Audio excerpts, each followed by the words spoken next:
Assalamualaikum warahmatullahi wabarakatuh. Sahabat pintar kelas 4, semoga kalian tetap sehat, tetap bahagia, dan selalu bersemangat.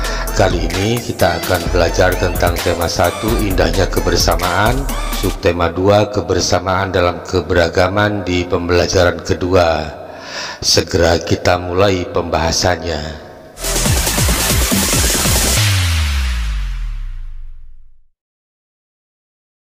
Sebelumnya kita sudah banyak belajar tentang indahnya keberagaman budaya Indonesia. Bagaimana cara menjalin kebersamaan dalam keberagaman tersebut? Mari kita gali lebih jauh dengan membaca teks di halaman 86. Tong sampah gotong royong. Ada yang berbeda setelah senam pagi pada hari Minggu ini. Warga berkumpul dengan berbagai peralatan dan perlengkapan di lapangan kampung. Beberapa drum kosong, bilah-bilah bambu, karung plastik bekas, dan ember bekas tersusun di pojok kiri lapangan. Di pojok lain terlihat tumpukan kaleng cat, kuas, wadah cat, dan beberapa peralatan lain. Apa yang akan dikerjakan oleh warga hari ini? Pagi hari Pak Made dan keluarganya harus melakukan ibadah pagi terlebih dulu di pura. Sementara itu warga bekerja sejak pagi bergotong royong menyiapkan tempat sampah baru. Udin, Siti, dan Edo membantu Pak Ismail dan beberapa warga lain menganyam bilah-bilah bambu menjadi keranjang sampah. Keranjang ini akan menjadi tempat sampah kebun seperti daun-daun kering, batang, dan buah yang berjatuhan di bawah pohon. Lani memilih untuk membantu warga yang memoleskan cat dasar putih pada ember dan drum bekas. Ada juga warga yang menambal lubang-lubang di karung-karung plastik bekas agar nantinya bisa dipakai kembali menjadi tempat sampah kering. Kira-kira pukul 10, Pak Made, Dayu, dan keluarganya sudah kembali dari kegiatan ibadah. Tong-tong sampah baru siap dihias. Pak Made, Ibu Made, dan Dayu berkeliling membuat pola hiasan di tempat-tempat sampah baru. Lani turut membantu Dayu. Setelahnya, warga bergotong royong mengecat dan memperindah hiasan tempat sampah. Sebelum matahari meninggi, sudah ada 12 tempat sampah baru yang dihasilkan warga secara bergotong royong. Drum bekas, ember bekas, karung plastik, keranjang anyam sudah berubah menjadi tempat sampah yang cantik. Berikutnya, coba kalian identifikasi tentang keberagaman, kerjasama, dan manfaat kerjasama berdasarkan teks yang sudah kalian baca tadi. Berdasarkan teks tersebut, keberagaman warga diantaranya adalah keragaman agama, budaya, dan suku bangsa.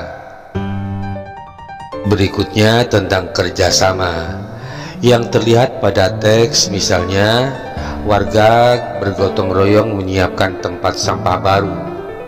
Udin, Siti, dan Edo membantu warga menganyam bilah-bilah bambu, dan Lani membantu warga memoleskan cat putih pada ember dan drum bekas. Kemudian yang terakhir, manfaat kerjasama, yaitu pekerjaan terasa ringan dan cepat selesai, terjalinnya kerukunan antar warga, serta dapat memperkuat persatuan dan kesatuan. Kemudian, apa itu kerjasama? Apa manfaat kerjasama?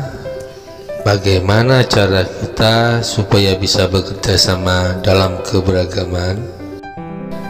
Jawabnya adalah 1. Kerjasama adalah usaha bersama yang dilakukan beberapa orang untuk mencapai tujuan bersama. Jawaban kedua, manfaat kerjasama antara lain menjadikan pekerjaan terasa ringan dan cepat selesai, menjalin kerukunan antar warga, serta memperkuat persatuan dan kesatuan. Untuk jawaban nomor 3, caranya dengan saling menolong antar teman dan warga masyarakat, membantu kesulitan teman dan orang lain, serta saling mendukung dalam usaha kebaikan. Sebelum kita lanjutkan, buat kalian yang baru gabung, silakan klik tombol like, subscribe, dan nyalakan lonceng notifikasinya. Keragaman budaya Indonesia juga terlihat dalam rumah adat. Rumah adat mencerminkan ciri khas suatu tempat. Mari kita amati rumah adat berikut. Gambar ini adalah rumah adat Selaso Jatuh Kembar dari Riau. Terdapat sudut pada ujung atapnya. Sudut apakah itu? Ya, itu sudut lancip.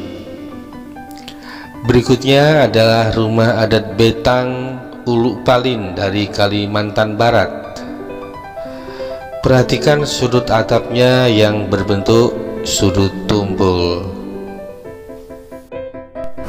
Ingatkah kamu tentang sudut? Dua sinar garis yang memiliki titik pangkal yang sama akan membentuk suatu sudut. Titik pangkal yang sama itu disebut titik sudut, sedangkan dua sinar garis disebut kaki sudut. Berikutnya tentang jenis-jenis sudut. Yang pertama, sudut siku-siku. Suatu sudut disebut sudut siku-siku jika kaki-kaki sudutnya tegak lurus, yaitu berukuran 90 derajat. Jenis sudut yang kedua adalah sudut lancip. Suatu sudut disebut sudut lancip jika ukuran sudutnya lebih kecil dari sudut siku-siku, yaitu antara 0 dan 90 derajat. Sudut-sudut berikut adalah sudut lancip. Yang ketiga, sudut tumpul. Suatu sudut disebut sudut tumpul jika ukuran sudutnya lebih besar dari sudut siku-siku, yaitu antara 90 dan 180 derajat. Sudut-sudut berikut adalah sudut tumpul.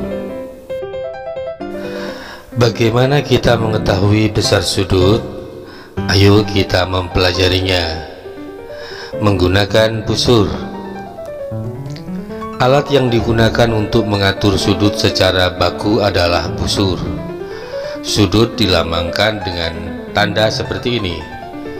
Satuan sudut adalah derajat. Untuk mengukur sudut secara lebih akurat, mulai sekarang kamu dapat menggunakan busur derajat seperti gambar berikut.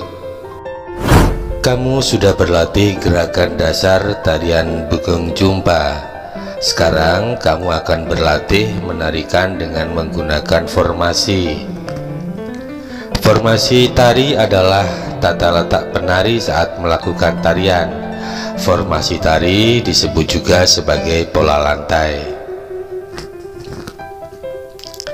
Macam-macam formasi dalam tarian adalah yang pertama, formasi gerakan A atau formasi horizontal. Pada formasi ini, penari membentuk posisi sejajar dari kiri ke kanan. Formasi ini disebut sebagai pola lantai horizontal. Yang kedua adalah formasi gerakan B atau formasi huruf V. Formasi ini membentuk posisi huruf V sehingga disebut juga sebagai pola lantai berbentuk huruf V. Yang ketiga adalah formasi gerakan C atau formasi huruf O. Pada formasi ini penari bergerak melingkar membentuk huruf O.